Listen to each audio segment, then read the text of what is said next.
अपना नहीं जीवन विचारा। क्यों नर अपना नहीं जीवन विचारा, क्यों नर अपना नहीं जीवन विचारा। इस कारण आयो संसारा, किस कारण आयो संसारा, किस कारण आयो संसारा, किस कारण आयो संसारा।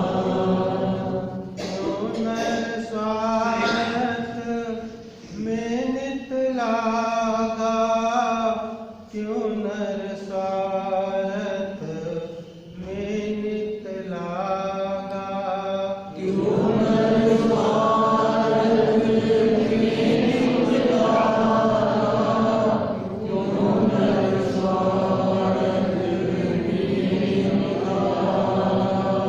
अग्नि भोग में जले अभागा, अग्नि भोग में जले अभागा, अग्नि भोग में जले अभागा,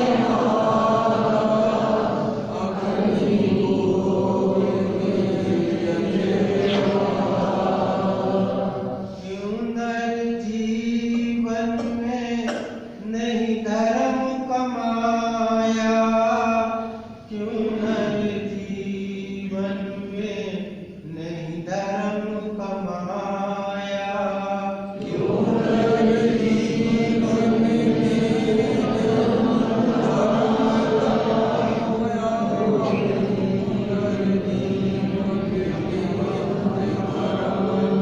कमाया, चलती बार बहुता पछताया, चलती बार बहुता पछताया, चलती बार बहुता पछताया, चलती बार बहुता पछताया। क्यों नर रोवे अंत की बार, क्यों नर रोवे अंत की बार, क्यों नर रोवे अंत की बार, क्यों नर रोवे अंत की बार। अपना किया नर आप विचार, अपना किया नर आप विचार, अपना किया नर आप विचार, अपना किया नर आप विचार। संग सुहेला दे सके न धीर, संग सुहेला दे सके न धीर, संग सुहेला दे सके न धीर, संग सुहेला दे सके न धीर। अब रोवत क्या बने आखिर, अब रोवत क्या बने आखिर, अब रोवत क्या बने आखिर, अब रोवत क्या बने आखिर। मनमानी अपनी करी, ना गुरु सीख सुहाई, मंगत सखा न को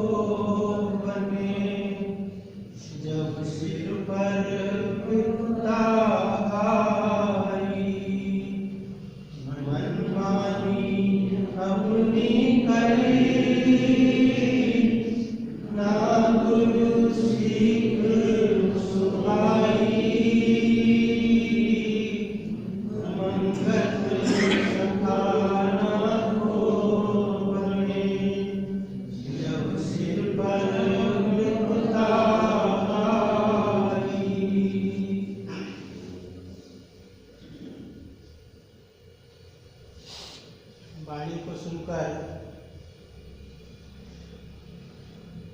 ऐसा निर्णय होता है कि जितना हमारे जीवन में दुखों का जाल है,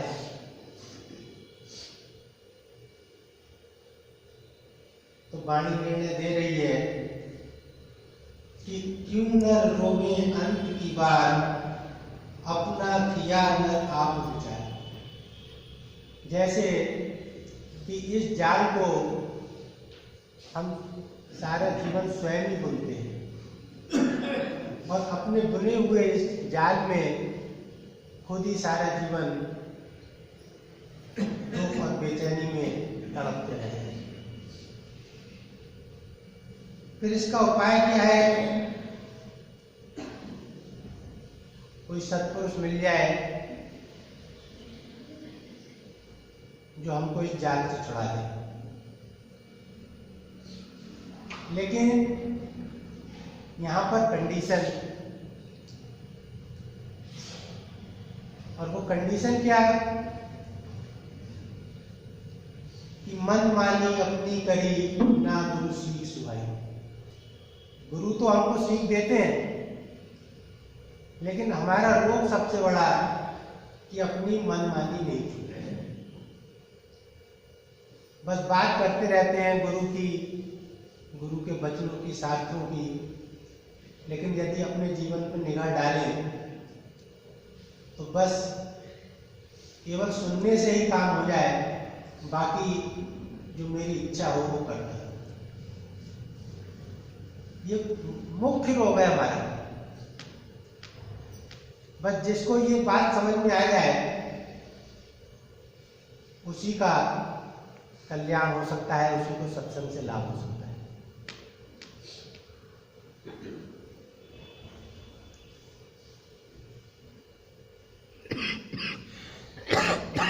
महर्षि रमन के पास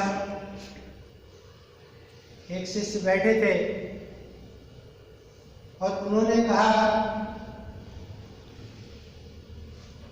कि भगवान, क्या आपके इतने सुंदर सत्संग प्रवचनों को सुनने भर से हमें मोक्ष नहीं मिलेगा?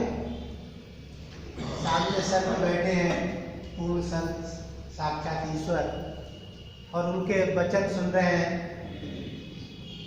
इससे ऊपर क्या स्थिति हो सकती है? फिजिकल रूप में देखा जाए तो गुरु या ईश्वर सामने आ जाए और साक्षात हमारा मार्गदर्शन करे, तो इससे बड़ी क्या बात हो सकती है? लेकिन बात रुकती कहाँ पर है? जो ये जिज्ञासु कह रहे हैं कि हम आप पे इतने सुंदर सत्संग प्रवचनों को सुनने भर से ही हमें मोक्ष नहीं मिल जाएगा। आपका सत्संग सुनने के बाद भी हमें साधना या अन्य प्रयास करने की क्या जरूरत है? कुछ लोग इसी गलत फहमी में रहते हैं। और आज आप देखिए सारा धर्म यहीं पर खड़ा है। बस कोई संत आ जाए, गुरु आ जाए और मंदिर में जाए, बस दर्शन मात्र से, भेंट चढ़ाने से, जल चढ़ाने से, उनके आगे दंडवत प्रणाम करने से हम सब यही चाहते हैं कि आज हम बड़े गंगा में डुबकी लगाने से आज हम बहुत पुण्य के भागी हो गए। गंगा में डुबकी लगा ली, मंदिर में दर्शन कर आए, संत के आगे दंडवत प्रणाम कर लिया और सब काम हो गया। सारे समाज में यही रीति है। अब देखिए साक्षात जो ईश्वर है, महर्षि क्या कह रहे हैं? अच्छा, यदि ऐसा हो सकता तो फिर इस आश्रम की छत और दीवारों को कब का मोक्ष मिल गया होता? तुम तो हफ्ते में एक बार आते हो या साल में एक बार महर्षि के पास आए, लेकिन यहाँ के जहाँ पर वो रहते हैं जहाँ पर रोज बैठते हैं तो वो उससे ज्यादा भागशाली। कैसा एक मूर्खता की बात है। वैसे हम बहुत पढ़े लिखे बनते हैं, बहुत ज्ञान की बात है। स्वामी विवेकानंद से किसी ने यही प्रश्न किया कि क्या गंगा में नहाने से मुक्ति मिल सकती है? तो जैसा महर्षि कह रहे हैं, ऐसे स्वामी विवेकानंद जी ने कहा कि अगर गंगा में नहाने से मुक्ति हो जाए तो तुमसे पहले तो मछली और मगरमच्छों की मुक्ति हुई जाती, जो उसी में पैदा हुए उसी में प्राण त्याग। तुम तो एक घूंट लेके मुक्त हुए, वो उसी में पैदा हुआ उसी में मुक्त होगा, सारा जीवन वही गंगा जल पीते रहे, बिल्कुल खत्म हो जाता है उस समय। कोई बच्चा हमसे कहे कि मैं स्कूल जाता हूँ और रोज किताबें सामने रखी है, इतनी दिन भर पढ़ता नहीं उसे, तो हम कितना ज्ञान देंगे उसे? वो कहे रोज किताबों के सामने बैठा रहता हूँ। हम बहुत छोटे थे तो ध्यान आती है, एक सामने रहते थे घर के, उनका बेटा जो है हर समय बुक्स लिए बैठा रहता। सब लोग कहते थे कि ये लड़का बड़ा होशियार है, हर समय पढ़ता रहता है। 5 साल का तो मुझे पता है वो हाई स्कूल में पास नहीं हो पाया। ऐसा हमारा सत्संग है, ऐसा हमारा धर्म है, ऐसी हमारी गुरु भक्ति। और ये समाज में यही सब प्रचलित है। इसलिए जितना धर्म बढ़ रहा है उससे ज्यादा पाप बढ़ रहा है। उसका कारण यह है कि एक लेवल और लग जाता है कि मैं बड़ा धार्मिक व्यक्ति हूँ और मैं बड़ा गुरु हूँ। ये लेवल और लग गया, और जब ये लेवल लग गया तो हम सारे कर्म करने के लिए कुछ स्वतंत्र हो गए। जो चाहो, कितना धन कमाओ, कितने संसार के सुख भोगो, कितने समाज में झूठ और पाप करो, बस मैं सत्संगी हूँ और मैं बड़ा गुरु हूँ। ये एक लेवल और लग जाता है। तो ये हमको सतगुरु सचेत कर रहे हैं, कह रहे हैं देखिए कि अच्छा यदि ऐसा हो सकता तब तो फिर इस आश्रम की छत और दीवारों को कब का मोक्ष मिल गया होता। ये तो कब से मेरे हर विचार को सुन रही है। अब कह रहे हैं कि बिना पुरुषार्थ के ना किसी ने कभी इस युग में ना दूसरे युग में ईश्वर को पाया है और ना पा सकता है। जब तक हम सत्पुरुषों के वचनों को ना सुनकर उस पर अमल ना करें तब तक कभी हमारा भला नहीं हो सकता। ये बड़ी विशेष बात है और ये अध्यात्म का सार है। इसके बगैर चाहे हम कितना ईश्वर भक्ति की बात करते रहे, चाहे कितना सत्संग करते रहे, कोई फल निकलने वाला नहीं। तो इसलिए कह रहे हैं ना ही पा सकता है। दीवारों की तरह मत सुनो, मनुष्य बनकर सुनो। दीवारों की तरह मत सुनो, मनुष्य बनकर सुनो। और सुनाते भी इसलिए हैं ताकि उसके अनुरूप पुरुषार्थ करो। तो ये महत्वपूर्ण बात है।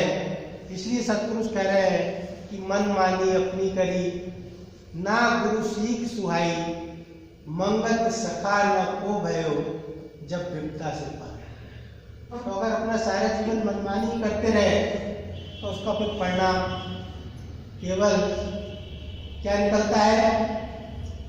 ये लिखा कि कार्य ही कर्म ही ईश्वर ही मिथ्या दोष लगे। फिर बस यही दोष लगाते रहते हैं कि मैं तो बड़ा सतमार्ग पर चलता रहा। और आजकल लोग भी कहते हैं कि एक समाज में बड़ी प्रचलित सी बात जो सुनने में आती है कि आजकल जो सही मार्ग पर चलते हैं उनको बड़े दुख मिलते हैं और जो गलत काम करते हैं वो बड़े सुखी रहते हैं। फिर ऐसे ही मिथ्या धारणाएं करेंगे।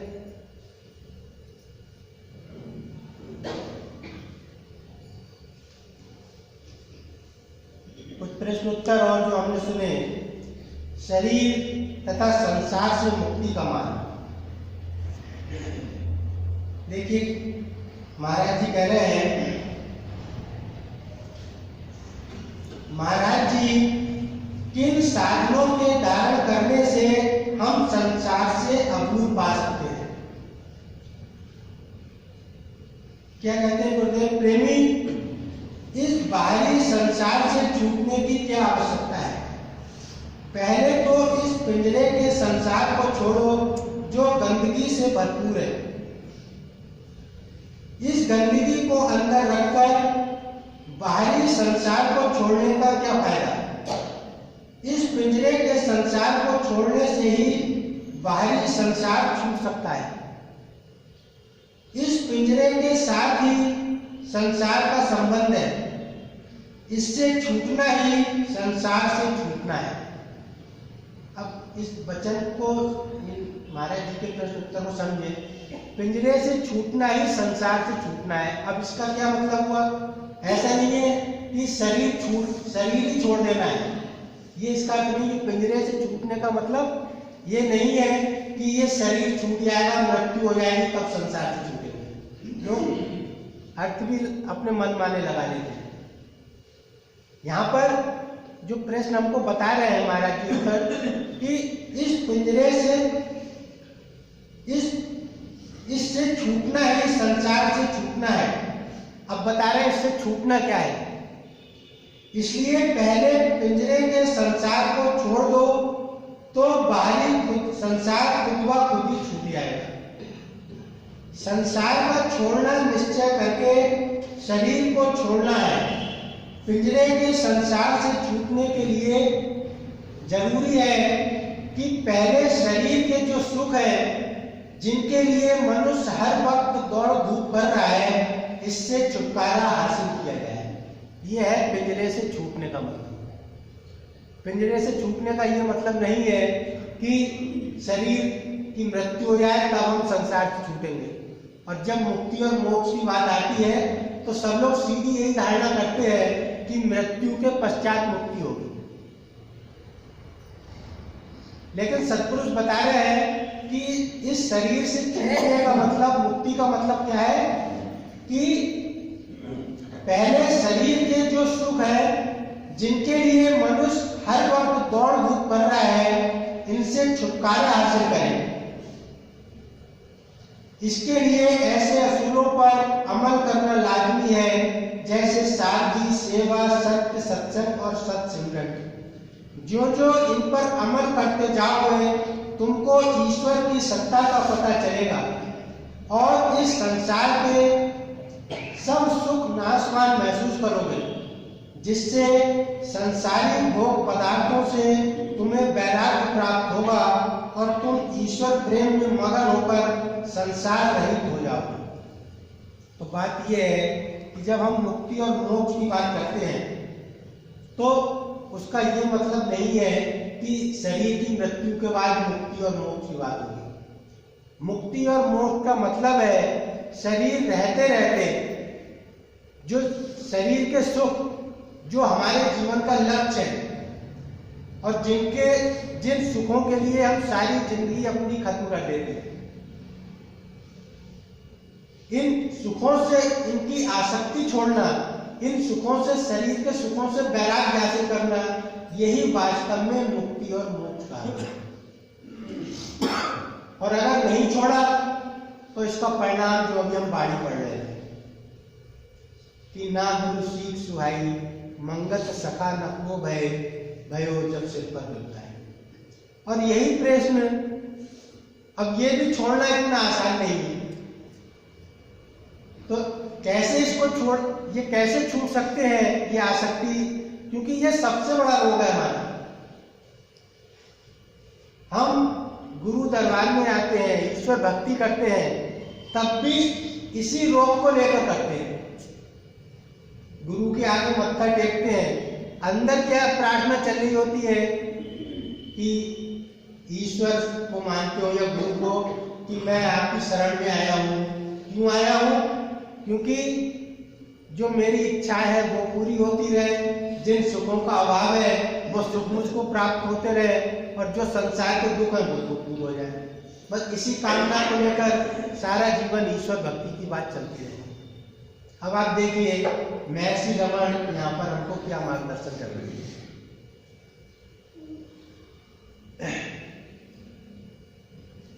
एक जैसे हम गुरुदेव ने कहा प्रश्नोत्तर सुनते हैं, ऐसे ही महर्षि रमण के प्रश्नोत्तर हैं।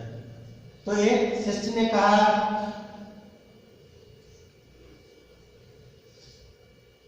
भगवान मैं अपनी इच्छाओं का गुलाम बन चुका हूं,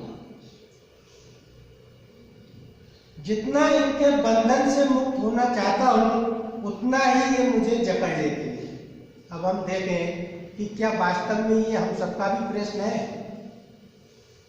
गुरुदेव सादगी की बात करते हैं, वो इसी इच्छाओं के बंधन से मुक्त होने का एक मार्ग है सादगी।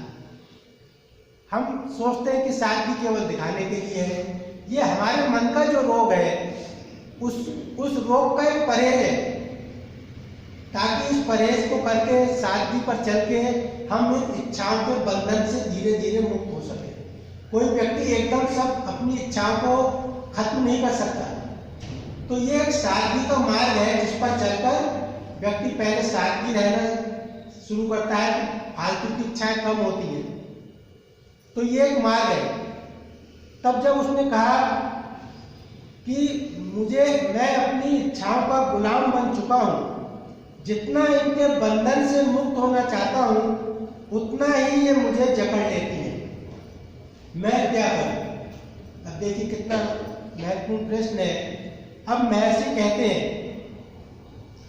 ये सोचकर देखो कि पिंजरे में बंद एक पक्षी है। अभी हम सुन रहे थे महाराज जी के प्रश्नोत्तर कि इस शरीर रूपी पिंजरे से मुक्त हो, तो हम हमारे लिए भी बता रहे हैं कि ये सोचकर देखो कि पिंजरे में बंद एक पक्षी है, वह पिंजरे से मुक्त होना चाहता है, इसलिए बार बार अपनी चोंच से उसकी सलाखों पर प्रहार करता है। हम भी देखें कई बार जब सत्संग सुनते हैं तो लगता है कि हाँ भाई मैं अपनी इच्छाओं को कम करूंगा, फालतू इच्छाओं को छोड़ूंगा, लेकिन जब कभी मौका पड़ता है तो हम सब इस नियम को भूल जाते हैं और फिर खुलेआम अपनी इच्छाओं के पीछे भागने लगते हैं। सारा जीवन ये प्रक्रिया चलती रहती है। तो वो कह रहे हैं ये जो प्रक्रिया है इसको क्या कह रहे हैं कि इसलिए बार बार अपनी चोंच से उसकी सलाखों पर प्रहार करता है, अपने पंखों को उन सलाखों पर मारता है, परिणाम उसकी चोंच लहूलुहान हो जाती है और पंख जमते। आप देखिए कोई पक्षी अगर मेरे पिंजरे में बंद है तो कितनी अपनी चोंच मारता रहे और कितना पंखों से उसकी सलाखों पर प्रहार करता रहे, वो कभी इस कार्य से पिंजरे से मुक्त नहीं हो सकता और जख्मी और हो जाता है। ठीक यही स्थिति तुम्हारी है। अपने मन रूपी पिंजरे में तुम कैद हो। इस पिंजरे की सलाखें तुम्हारे मन में उठती इच्छाएं। अब देखिए हम यदि देखें तो हमको बंधन किस बात का है और दुख किस बात का है, तो निर्णय यही निकलेगा कि सारा बंधन, सारा दुख, सारी जीवन में बेचैनी केवल हमारी इच्छाओं के कारण है।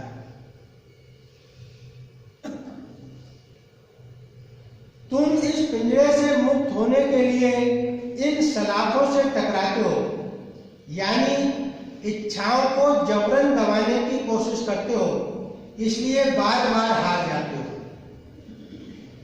जिज्ञासु ने कहा तो फिर क्या उपाय है भगवान, मैं अपने मन के पिंजरे से कैसे मुक्ति पाऊं। अब जो ये बंधन है इच्छाओं का, ये जो सलाखें हैं, इनसे कैसे मुक्ति पाए। अब गुरुदेव उपाय बताया, यदि पक्षी को पिंजरे से बाहर आना है तो उसे किसी ऐसे व्यक्ति के पास जाना होगा जिसके पास पिंजरे की चाबी है। बस केवल यही उपाय, अपने आप नहीं आ सकता। इसलिए जीवन में सद्गुरु का महत्व है। बिन गुरु भवनिधि तरह न कोई, जो बिरंच शंकर सब। आप गुरु के महत्व को कम नहीं कर सकते। और अपने जीवन के जितने प्रयास हैं इस भक्ति मार्ग पर चलने के, ये सारा प्रयास जितना है आपका, ये आपकी मनमानी में आता है। जो अच्छा लगा वो धर्म के नाम पर कर लिया, कभी धर्म के नाम पर व्रत कर लिया, कभी धर्म के नाम पर मौज मस्ती कराए, नाम हो गया कि साहब में तीर्थाटन कराया। घूमने की इच्छा हुई, सब जगह घूम घाम आए और नाम हो गया कि आज मैं शिरडी गया था, आज वैष्णो देवी गया था, आज अमरनाथ गया था। सारा मन का ये बिगड़े हैं इच्छाओं के। और हम कहते हैं कि हम मुक्ति के लिए बद्रीनाथ और केदारनाथ जाते हैं। है मन की इच्छाओं का बंधन और नाम धर्म का, तो वो पिघले की सलाखें और मजबूत होती जाती है, बनता कुछ नहीं। तो इसलिए कह रहे हैं कि यदि पक्षी को पिंजरे से बाहर आना है तो उसे किसी ऐसे व्यक्ति के पास जाना होगा जिसके पास पिंजरे की चाबी है और वह उस चाबी से पिंजरा खोल दे, तभी पक्षी गगन में स्वच्छंद उड़ान भर सकता है। जिज्ञासु ने कहा, मेरे मन के पिंजरे की चाबी किसके पास है? अब उसने प्रश्न किया कि चाबी किसके पास है, किसके पास जाऊं? तब महर्षि रमण कहते हैं कि तुम्हारे मन के पिंजरे की चाबी सद्गुरु के पास है। ये है सद्गुरु का महल। उनके पास ज्ञान की वह चाबी है जिससे पिंजरा खुलता है। आत्मज्ञान पाकर ही एक व्यक्ति अपने मन के स्तर से ऊपर उठकर अपने आकाश में यानी ब्रह्म रत्न में स्वच्छंद रूप से उड़ान भरता है। ये सद्गुरु के पास चाबी है। अब सद्गुरु के पास चाबी है, सद्गुरु के पास आ गए, उन्होंने हमको वो मार्ग दे दिया, लेकिन करते हम अपनी मनमानी ही रहे तो व्यर्थ है। फिर एक किसी के संदर्भ में एक आगे कथा आती है, प्रसंग आता है कि एक तोते का प्रसंग है कि तोता एक पिंजरे में कैद था।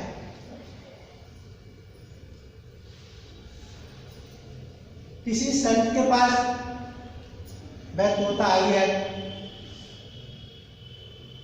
गिर पड़ा या किसी प्रकार पहुंच गया, संत ने उसको पिंजरे में बंद कर दिया। और जब संत के पास आया तो उसने उसको राम राम रटना सिखा दिया। तोता राम राम करने लगा। अब आश्रम में जितने लोग आते थे और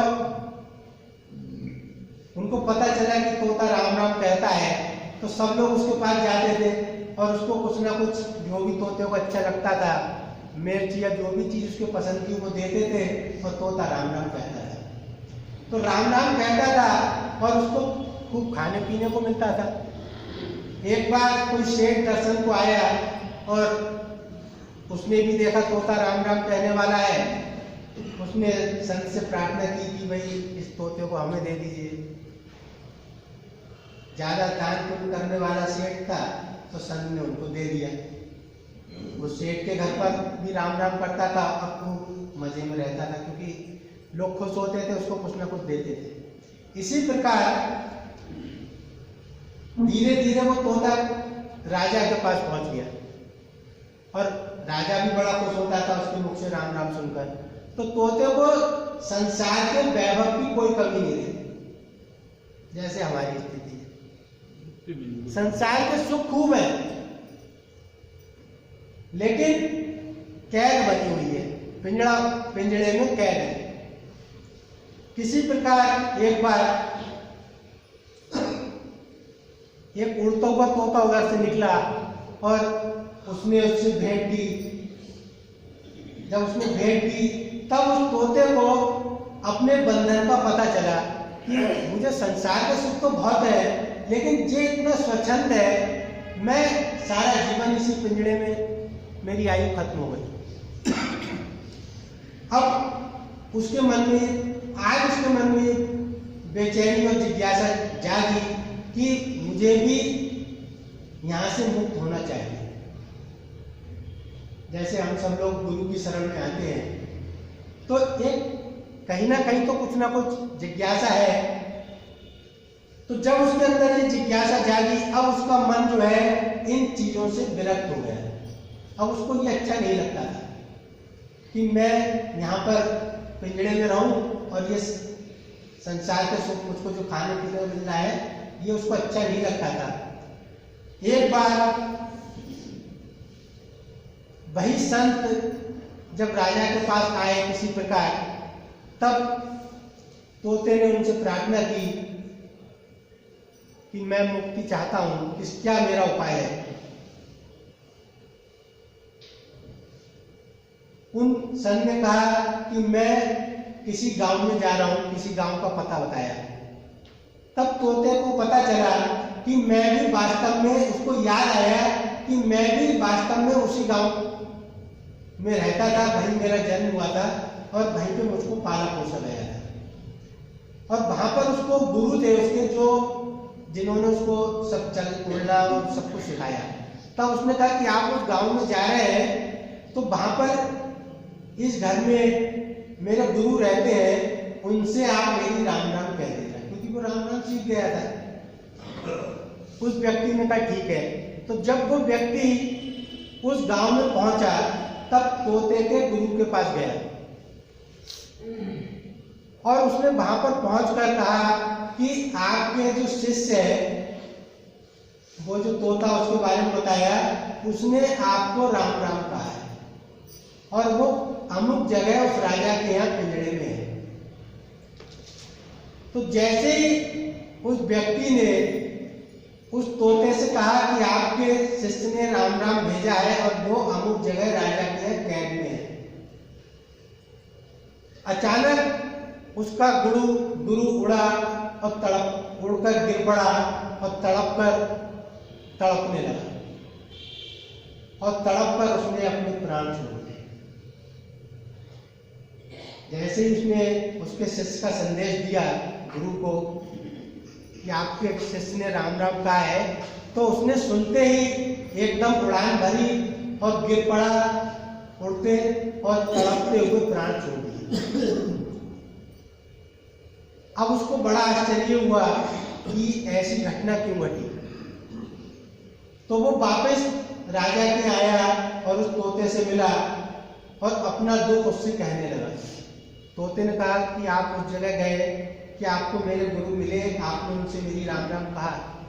तब उस व्यक्ति ने कहा कि हाँ, मैंने तुम्हारे गुरु से राम राम कही, लेकिन बड़ी दुखद घटना हो गई कि तुम्हारा नाम सुनते ही, तुम्हारी राम राम सुनते ही एकदम वो तड़पे और उन्होंने प्राण त्याग दिए। और जैसे ही उसने गुरु का संदेश दिया अपने शिष्य को, उस तोते को, जैसे ही गुरु की ये घटना बताई तभी उसने भी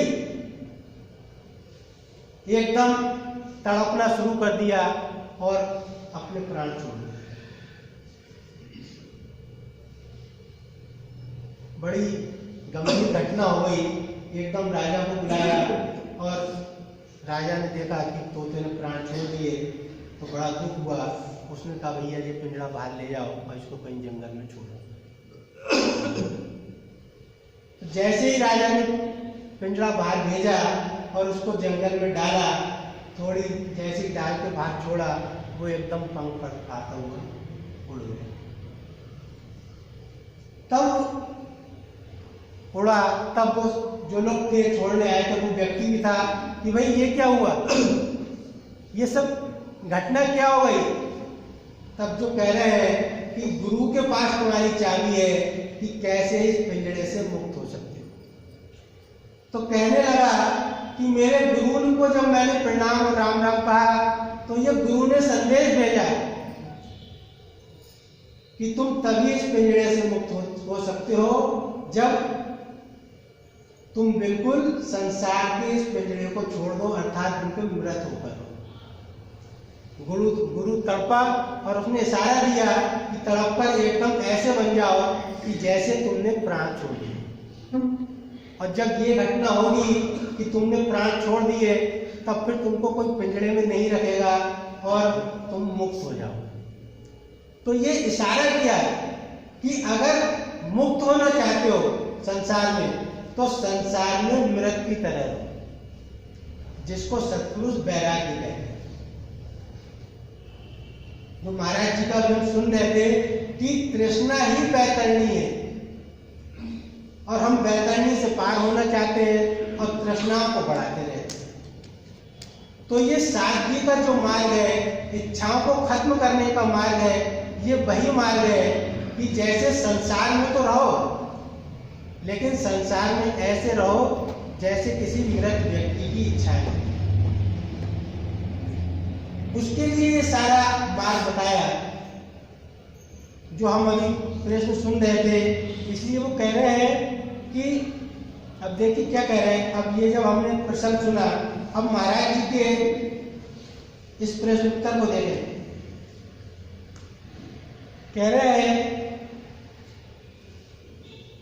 सतगुरु लिख तो दिया, और हम जब प्रश्न सुनते हैं तो बड़े ध्यान देकर नहीं सुनते। सतपुरुष का संदेश क्या है?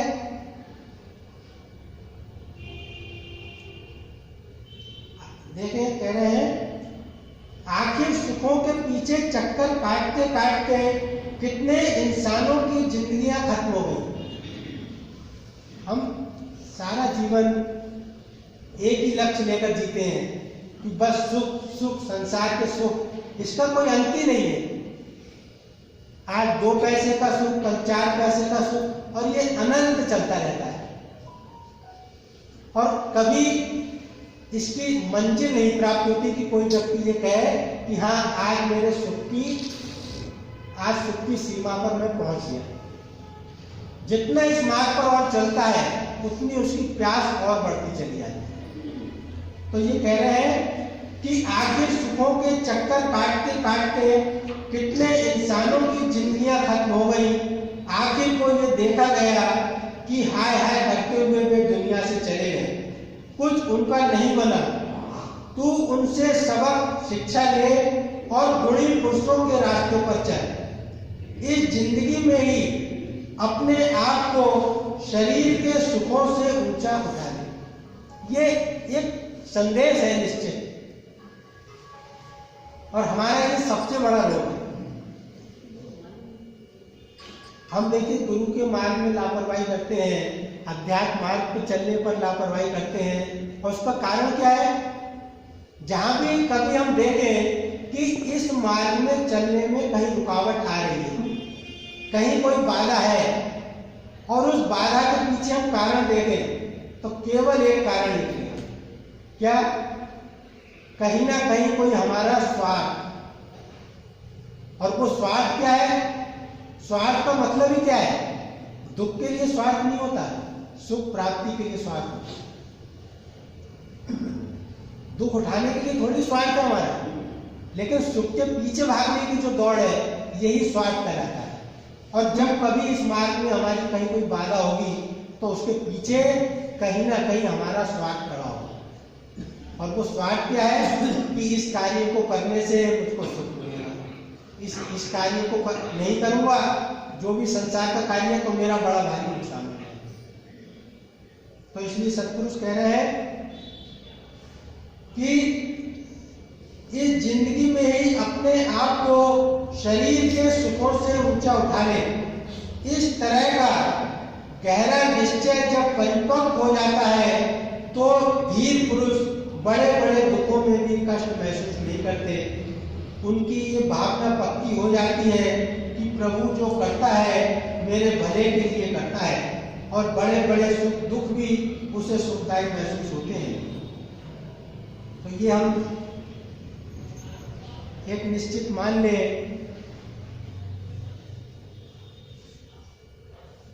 एक संकल्प और एक निर्णय हमारे अंदर ये बैठ जाना चाहिए कि जब तक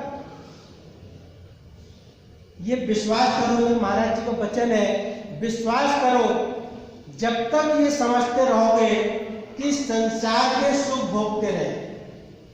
ये लाइन हमारे अंदर बैठ जानी चाहिए, बहुत संक्षिप्त सी। विश्वास करो, ये शब्द कह रहे हैं विश्वास करो, इसमें कोई इफ एंड बट नहीं है। जब तक ये समझते रहोगे कि संसार के सुख को भोगते रहे, तब तक कभी भी आपके अंदर ईश्वर की भक्ति स्थान नहीं ले सकती। ये बड़ा एक स्पष्ट निर्णय है। जब तक मन में संसार के सुखों के प्रति धारणा बनी रहेगी, संसार के सुखों के प्रति विश्वास बना रहेगा, तब तक लगता रहेगा कि हम ईश्वर भक्ति कर रहे हैं, तब तक लगता रहेगा कि हम सत्संग कर रहे हैं, लेकिन ना कभी जीवन में ईश्वर भक्ति स्थान ले पाएगी और ना कभी संसार के दुखों से पीछा छोड़ेगी। तो एक तो ये वचन था। एक दूसरी बात, समय कम है, बस महर्षि का वचन दास आपके सामने रखता है।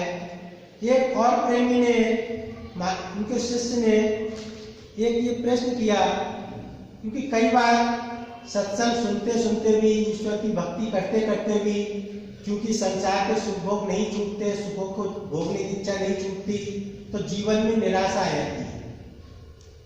तो एक शिष्य ने ये प्रश्न कर दिया, दूसरे जिज्ञासु ने कहा, भगवान मैं संसार से ऊब चुका हूं। हम कई बार लोग संसार में रहते हुए गलत मार्ग पर चले जाते हैं कि मैं संसार से ऊब चुका हूं, जीने की कोई इच्छा नहीं रही, मन करता है कि आत्महत्या कर लूं। महर्षि बोले, देखिए कितना सरल उसका जवाब दिया। किसी व्यक्ति कोई डिप्रेशन का शिकार हो गया और उसके मन में गलत विचार आ रहे हैं। महर्षि बोले, सामने देख रहे हो कुछ शिष्य दिन के लंगर के लिए पत्ते बना रहे हैं। जब उस व्यक्ति ने ये कहा कि मैं आत्महत्या करना चाहता हूँ, तब महर्षि ने सामने की ओर इशारा किया आश्रम में, जहां पर कुछ लोग लंगर के लिए पत्तले बना रहे थे। कुछ शिष्य दिन के लंगर के लिए पत्तले बना रहे, जाओ जाकर उनकी पत्तलों को कूड़ेदान में फेंका। वो नई पत्तले बना रहे थे, महर्षि ने कहा जाकर उनसे पत्तले लो जो पत्तले बना रहे हैं और उनको कूड़ेदान में फेंका। शिष्य कहने लगा, पर ऐसा करना तो ठीक नहीं है गुरुवर। महर्षि रमण बोले, क्यों ठीक नहीं है? क्योंकि तुम जानते हो कि पत्तल बनाना आसान नहीं है। पत्तल बनाना आसान नहीं होता। पहले वृक्ष से तोड़कर बड़े बड़े पत्थर छांटने पड़ते हैं। अब ये महर्षि उसको समझा रहे हैं। जब उस व्यक्ति ने कहा कि पत्तलों को फेंकना तो उचित नहीं है, तो महर्षि उसको बता रहे हैं क्यों उचित नहीं है। क्योंकि तुम ये जानते हो कि पत्तल बनाना आसान नहीं है, क्योंकि पहले वृक्ष से पत्ते तोड़ने पड़ते हैं और फिर उसमें से बड़े बड़े पत्ते और बड़े और सांप पत्थर छांटने पड़ते हैं।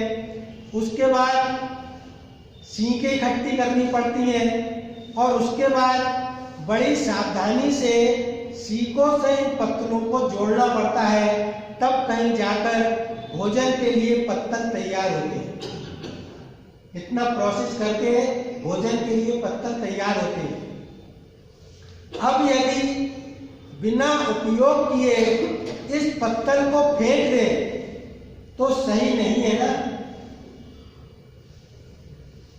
ठीक इसी तरह बड़े पुरुषार्थ से ईश्वर ने ये मनुष्य शरीर रचा है। इसलिए कहते हैं कि बड़े भाग मानुष तन पावा, सुर दुर्लभ सद ग्रंथन गावा। ये मनुष्य का शरीर बड़े भाग से मिला है। जैसे वो कह रहे हैं जरासी जो 2 पैसे का पत्तल है, उसमें इतनी मेहनत करनी पड़ती है। पत्ते भी एक दिन में वृक्ष में नहीं हो जाते, उसको भी बरसों लगते हैं पत्ते को बड़ा होने में, और उसके बाद उनको छांटना पड़ता है, साफ पत्थर इकट्ठे करने पड़ते हैं, फिर सीकें इकट्ठी करनी पड़ती है और उसके बाद उन पत्तलों को बनाया जाता है। तो मनुष्य का शरीर तो इससे बहुत ऊंचा है। तो वो कह रहे हैं कि जैसे इन पत्थरों को नहीं फेंका जा सकता बगैर इस्तेमाल किए, इसी प्रकार इस मनुष्य शरीर का भी कोई ना कोई उपयोग है। इस मनुष्य शरीर का ये उपयोग नहीं है कि पत्थर बनाई और फेंक दी। इसका भी कुछ ना कुछ उपयोग है। और वो उपयोग क्या है? वो उपयोग बताया कि साधन धाम मोक्ष कर द्वारा। इस पत्थर का ये उपयोग है, इस मनुष्य शरीर का ये उपयोग है कि ये मोक्ष का द्वार था। और वो मोक्ष क्या है? कि संसार के इस पिंजरे से मुक्त होना, इच्छाओं के पिंजरे से मुक्त होना। वो मोक्ष क्या है? ऐसा नहीं है कि पिंजरे में पैदा हुए और पिंजरे में ही शरीर मौत हो गई। तो अगर हम बिना मोक्ष प्राप्त किए उसी तरह हमारा जीवन है कि जैसे तोता उस पिंजरे में ही शरीर छोड़ दे, तो अगर हम भी वास्तव में ये प्रयास नहीं किया तो फिर हमारी गति भी वही है। तो इसलिए कह रहे हैं कि इसी तरह बड़े पुरुषार्थ से ईश्वर ने ये मनुष्य शरीर रचा है और तुमने भी कई जन्मों कई योनियों में भटकने के बाद इस मनुष्य शरीर को पाया है। और तुम इसका उपयोग करने से पहले ही यदि, अब इसका उपयोग क्या है? अब संत तो हमको मार्ग बता सकते हैं, तो इसका उपयोग बता रहे हैं। तुम इसका उपयोग, इसका सही उपयोग करने से पहले ही, यानी आत्म उन्नति किए बिना ही, ये इसका उपयोग है। अगर आत्म उन्नति किए बिना ही ये शरीर प्राप्त हुआ और संसार के भोगों में ही रचते पचते जिस दुख में पैदा हुए, रोता आया जगत में अंत को जाए रोती बात। और हम देखें उन्नति तो तब हुई जब रोते आए और हंसते गए, दुख में आए और सुख में गए, और दुख में आए और दुख में ही चले गए। किसी बच्चे को आपने स्कूल में भेजा बहुत अच्छे, और उसको 5-7 साल 10 साल पढ़ाया, तो अगर जिस कक्षा में प्रवेश किया उसी कक्षा में वो जिंदगी भर पढ़ा रहा, तो क्या विद्या सार्थक हुई, क्या पढ़ाना और पढ़ना सार्थक होगा? तो यही हमारे जीवन का आता है। संतों ने उसको क्या लिखा कि कबीरा, जब हम पैदा हुए